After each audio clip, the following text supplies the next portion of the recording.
বিসমিল্লাহির রহমানির রহিম। আসসালামু আলাইকুম। এখন আমি নাইলি টিকা মাছ রান্না করব।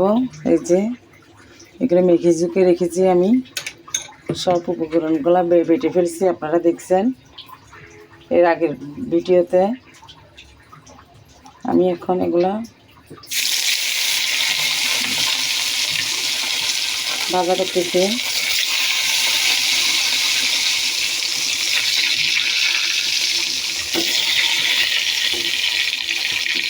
এগুলো ভেজে রান্না করবো। নাইলি টিকা মাছটা 1.5 কেজি পরিমাণ মাছ হবে।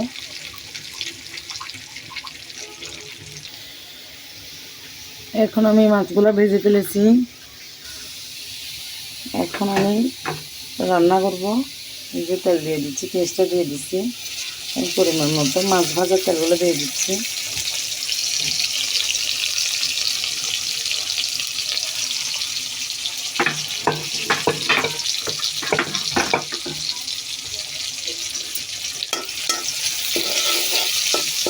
অনবরত রাতে থাকবে এগুলা।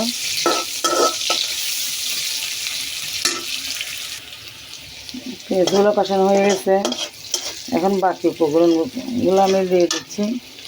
যে বাটা সরষে বাটা, জিরা, জিরা, ধনে, তারপর চিকন জিরা, মিঠা জিরা, এগুলো সবগুলো একসাথে আমি পাটায় বেটেছি। এই যে বাটার স্বাদটা অন্যরকম, আপনারা যারা খান তারা বুঝবেন।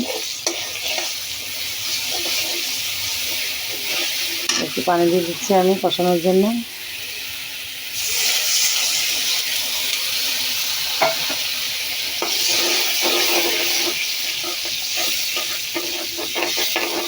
এখানে আমি লবণটা আগেই দিয়ে দিচ্ছি, কারণ যেহেতু পেঁয়াজগুলো নরম হতে হবে আর তাড়াহুড়োর মধ্যে।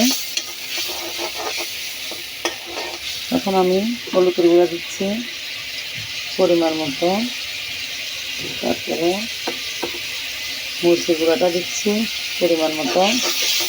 আমি আদা, রসুন, তারপরে পেঁয়াজ, তারপরে কাঁচামরিচ এগুলো শিলপাটায় বেটে ফেলছি। এই যে তারপরে এখান থেকে দিচ্ছি অল্প করে।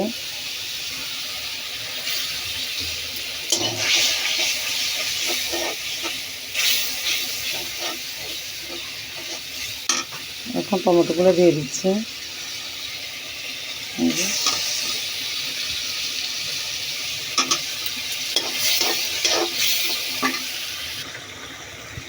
এখন হয়ে গেছে কষানো। এখন আমি ভাজা মাছগুলো দিয়ে দিচ্ছি এক এক করে। এই যে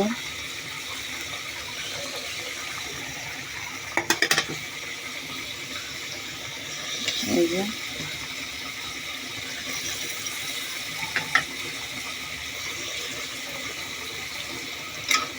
আমি ভিডিও দিয়েছি বাজারে, প্রত্যেক দিনের মানে ভিডিও প্রত্যেক দিন ছাড়ি আমি। আপনারা এখান থেকে দেখে নেবেন, একদম অনেক মাছটা অনেক তাজা, তো এটা ফুটা যাচ্ছিল না, খালাখালি শুরু করছে মাছটা, যেহেতু এগুলা জিন্দা মাছ। আপনারা লাইক কমেন্ট শেয়ার দেবেন ভাই বোনেরা, দেশের ভিতরে এবং বাইরে যারা আছেন দেখতেছেন আমার ভিডিওটা, অবশ্যই কমেন্ট করে জানাবেন আমার রান্নাটা কেমন হয়েছে, তাহলে আমার সার্থক হবে।